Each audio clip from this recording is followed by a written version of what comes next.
श्रीराम जय जय राम। श्री अनंतकोटी ब्रह्मांड नायक राजाधिराज सच्चिदानंद सद्गुरु श्री ब्रह्मचैतन्य महाराज की जय। जय जय रघुवीर समर्थ। श्रीराम। श्री ब्रह्मचैतन्य गोंदवलेकर महाराज प्रवचन 16 ऑगस्ट। नामाशिवाय कशानेही खरे समाधान नाही। मनुष्य चूक करतो आणि देवा क्षमा कर म्हणतो, पण पुन्हा पुन्हा चुका करीतच राहतो, हे काही योग्य नव्हे. अशाने काही त्याला देव क्षमा करणार नाही. देवा क्षमा कर हे म्हणणे इतके सहज होऊन बसले आहे की त्याचा अर्थच आपल्या ध्यानात येत नाही. तो जर ध्यानात येत असता तर मनुष्य त्या चुका पुन्हा पुन्हा न करता अशा रीतीने आपण आपल्या बुद्धीच्या बळावर परमेश्वराला फसवू शकणार नाही.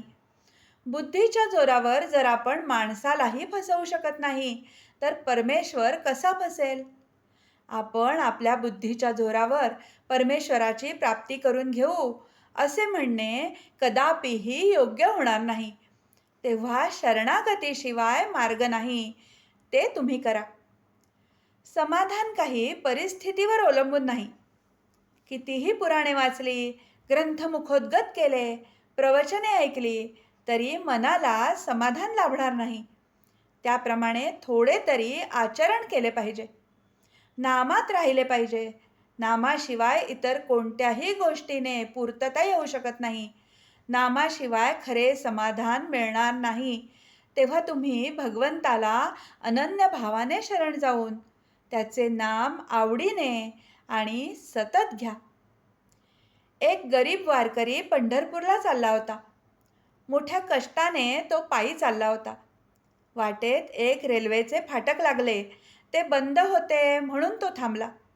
इतक्यात तिथे एक मोटार येऊन उभी राहिली. आत एक मोठा श्रीमंत माणूस बसला होता. तोही पंढरपूरला चालला होता. वारकऱ्याच्या मनात आले, देवा, तुझी एवढी निस्सीम भक्ती मी करतो, परंतु माझी ही दशा आणि हा लबाड व्यापारी, याला मात्र तू सर्व ऐश्वर्य देऊन आरामात पंढरपूरची यात्रा घडवतोस. काय तुझा हा न्याय?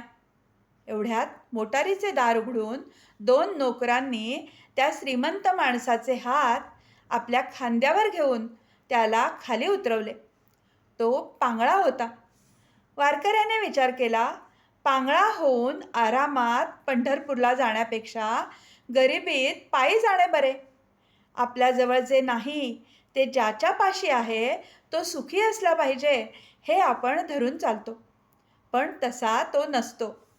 त्याचे दुःख आपल्याला माहीत नसते आणि तो स्वतःला जर सुखी समजत असेल तर तो दारूच्या मदाप्रमाणे मद समजावा. आहे त्या परिस्थितीमध्ये समाधान मानणे हाच विषयाची पकड ढिली करायचा उपाय आहे. आपली परिस्थिती ही परमात्म्याच्या इच्छेने आली आहे असे आपण समजूया. असे जर आपण केले तर दुःखाचा आणि सुखाचा आवेग कमी होईल. आजचे बोधवचन. ज्याचे समाधान भगवंतावर अवलंबून आहे त्याचे समाधान कोणत्याही परिस्थितीमध्ये टिकेल. जानकी जीवन स्मरण. जय जय राम.